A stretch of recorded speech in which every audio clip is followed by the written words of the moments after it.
سابق DGISI lieutenant general فیض حمید کا court martial 14 سال قید بامشقت کی سزا سنا دی گئی۔ فیض حمید سیاسی سرگرمیوں میں ملوث رہے، ان کے خلاف آفیشل سیکرٹ ایکٹ کی خلاف ورزی بھی ثابت ہوئی، ان پر اختیارات اور سرکاری وسائل کے غلط استعمال اور لوگوں کو نقصان پہنچانے کا الزام بھی ثابت ہوا۔ ISPR کے مطابق سابق لیفٹیننٹ جنرل فیض حمید پر سزا کا اطلاق آج سے ہوگا۔ فیصلے کے خلاف انہیں متعلقہ فارم پر اپیل کا حق ہے۔ آرمی ایکٹ کے تحت فیلڈ جنرل کورٹ مارشل کی کارروائی کا آغاز گزشتہ سال 12 اگست کو ہوا تھا، جو 15 ماہ جاری رہی۔ فیض حمید کو اپنی پسند کی دفاعی ٹیم کی حقوق فراہم کیے گئے۔ ISPR کی پریس ریلیز میں اطلاع دی گئی کہ سیاسی عناصر کے ساتھ ملی بھگت کر کے سیاسی انتشار اور عدم استحکام پیدا کرنے سمیت کچھ دوسرے معاملوں میں مبینہ شمولیت کو الگ سے دیکھا جا رہا ہے۔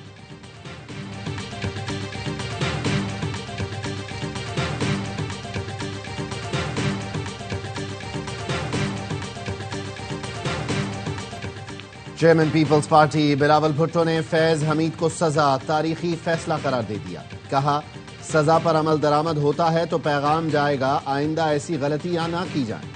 اپنی سیاسی زندگی کی 2 افراد دیکھے جو اپنے وقت کے فرعون تھے، ایک بانی PTI جو وزیر اعظم تھے اور مخالفین کے ساتھ بری روایات ڈالی، آج اپنے اعمال پر مشکلات جھیل رہے ہیں۔ دوسرے فیض حمید جو طاقت کے نشے میں نہ جانے کیا کیا کرتے رہے، انہیں بھی زندگی میں جرائم کا جواب دینا پڑا۔ نواز شریف کے خلاف سازشی آج وقت کے کٹہرے میں کھڑے ہیں۔ نواز شریف نے اپنا فیصلہ اللہ پر چھوڑ دیا تھا۔ وزیر دفاع خواجہ آصف نے ایکس پر نواز شریف کی ویڈیو پوسٹ کر دی، لکھا بانی PTI کو لانے والے آج کہاں ہیں؟ نواز شریف کو قید و جلا وطن کرنے والے آج کہاں ہیں؟ اللہ نے نواز شریف کے بھائی کو وزیر اعظم، بیٹی کو وزیر اعلیٰ بنایا۔ خواجہ آصف نے یہ بھی لکھا فیض حمید کو انصاف کا سارا پروسیس اور ادارے میسر ہیں۔ نواز شریف کا پاناما پیپرز میں نام نہیں تھا، سیدھا سپریم کورٹ میں کیس شروع کیا گیا۔ قوم برسوں تک فیض حمید اور قمر جاوید باجوہ کے بوئے ہوئے بیجوں کی فصل کاٹے گی۔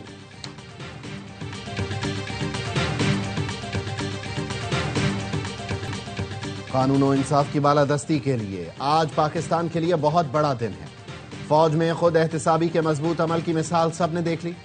وفاقی وزیر اطلاعات عطا تارڑ کی ARY نیوز سے گفتگو، کہا فیض حمید ریٹائرمنٹ کے بعد قدغن کے باوجود PTI کے سیاسی مشیر بن گئے تھے۔ انہیں ٹاپ سٹی کیس میں بھی سزا ہوئی، ان کے خلاف مزید تحقیقات بھی ہوں گی۔ ان کے 9 مئی جیسے کیس میں بھی ملوث ہونے کے شواہد ہیں۔ رانا ثناء اللہ نے کہا فیض حمید جن کے ساتھ سیاسی سرگرمیوں میں ملوث تھے ان کے خلاف بھی کارروائی ہوگی، جو 9 مئی میں ملوث ہیں ان کے خلاف بھی ایکشن ہونا چاہیے۔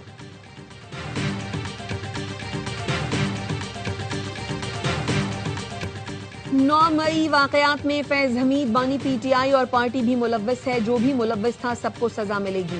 سینیٹر فیصل واڈا کہتے ہیں 9 مئی میں بھی فیض حمید منصوبہ ساز اور ایگزیکیوٹر تھے، اور سوچیں کس کا فائدہ تھا۔ فیض حمید بطور DGISI بانی PTI کی آنکھوں کا تارا تھے۔ فیصل واڈا نے ایکس پر لکھا ملک کے خلاف کام کرنے والے پر زمین تنگ کر دی جائے گی۔ پورے پاکستان کو پیغام چلا گیا ہے، کوئی قانون سے بالاتر اور پاکستان سے بڑا نہیں۔ فیض حمید کو سیاست اور بغاوت کی سزا ملی ہے۔ Credit chief of defence forces field marshal Asif Munir کو جاتا ہے، جو 75 سال میں نہیں ہوا۔ اس انصاف کی بنیاد سپہ سالار نے اپنے ادارے سے ہی رکھ دی۔ گورنر KP فیصل کریم کنڈی نے کہا خیبر پختونخوا کو فیض حمید کی چائے کی پیالی بہت مہنگی پڑ رہی ہے۔ بانی PTI ایسی مخلوق نہیں جسے سزا نہیں ہو سکتی۔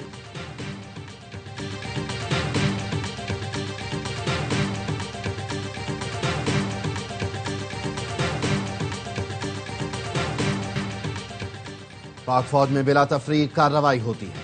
DGISPR نے پہلے ہی بتا دیا تھا۔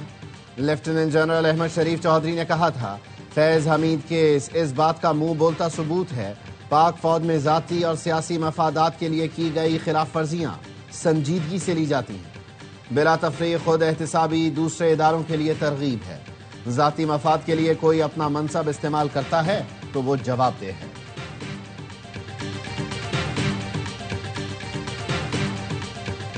سہیل آفریدی کی 10ویں کوشش بھی ناکام، بانی PTI سے ملاقات نہ کر سکے۔ وزیر اعلیٰ KP کو داہگل ناکے پر روک دیا گیا۔ وزیر اعلیٰ نے پولیس افسر سے کہا اپنے ہی شہریوں کے لیے راستے بند کر دیے گئے، میں وزیر اعلیٰ ہوں، کیوں جانے نہیں دیا جا رہا؟ آپ کو کون غیر قانونی احکامات جاری کرتا ہے؟ पी टी आई अरकान असम्बली पार्टी के सोशल मीडिया विंग पर बरस पड़े। तहरीक इंसाफ की पार्लिमानी पार्टी के गुज़श्ता रोज होने वाले इजलास का अहवाल सामने आ गया। बाज़ अरकान ने अलीमा खानम पर भी तनकीद की। MNAs ने कहा, हम अडयाला पहुंच जाते हैं, सोशल मीडिया वाले आते नहीं। घरों में बैठकर या बैरून मुल्क से तनकीद करना आसान है। राजा नासिर अब्बास और सलमान अकरम ने बानी PTI की बहनों को धरना खत्म करने का कहा। बानी की बहनों ने दोनों की बात नहीं मानी और बदमज़गी हुई। चंद MNAs ने बानी की बहनों की हिमायत की और धरना दुरुस्त करार दिया।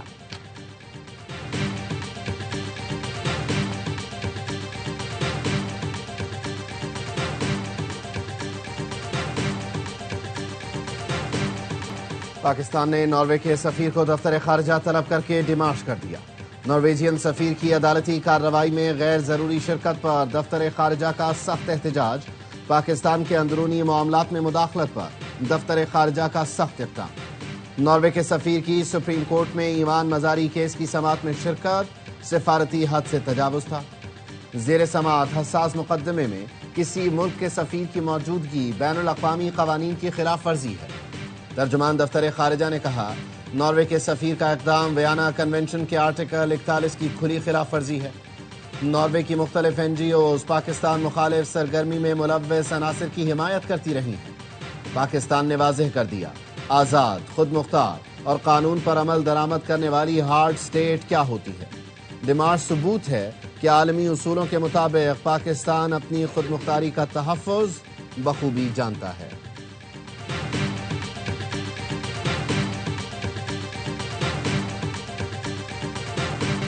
वज़ीर आज़म 2 रोज़ा दौरे पर तुर्कमानिस्तान पहुँच गए। अशकाबाद में तुर्कमानी काबीना के नायब चेयरमैन और दीगर ने इस्तक़बाल किया। रिवायती लिबास पहने बच्चों ने शहबाज शरीफ को गुलदस्ते पेश किए। दौरे का मकसद बाहमी ताल्लुक़ात, खित्ते में तिजारती रवाबित और मुख्तलिफ शोबों में इश्तराक को मज़बूत बनाना है। वज़ीर आज़म तुर्कमानिस्तान के सदर से मुलाकात और अशकाबाद में बैनुल अक़वामी तक़रीब में शिरकत करेंगे। वफ़द में नायब वज़ीर आज़म इसहाक डार, उवैस लगारी और अता तारड़ भी शामिल हैं।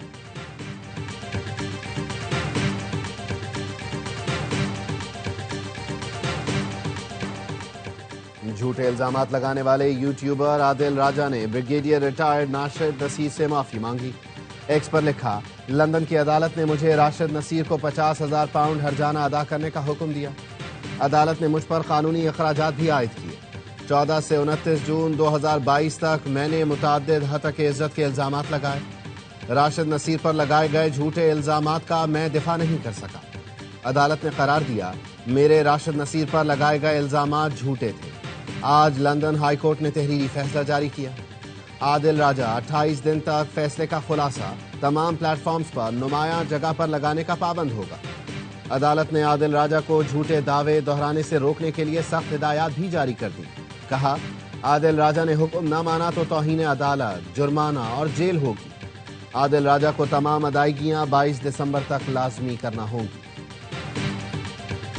कवानीन की खिलाफ वर्जी पर सोशल मीडिया प्लेटफॉर्म्स के खिलाफ एक्शन होगा, हुकूमत की वार्निंग।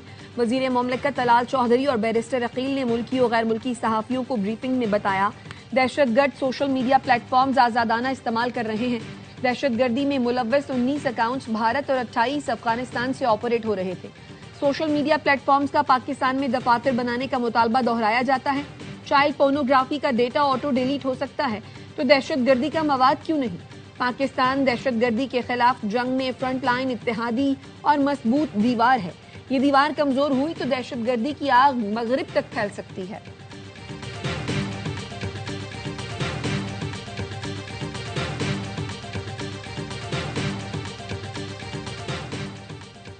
पंजाब में बिलावल भुट्टो को दिल की गहराइयों से खुशामदीद। पंजाब आपका घर है, हमेशा इज्जत व एहतराम मिलेगा।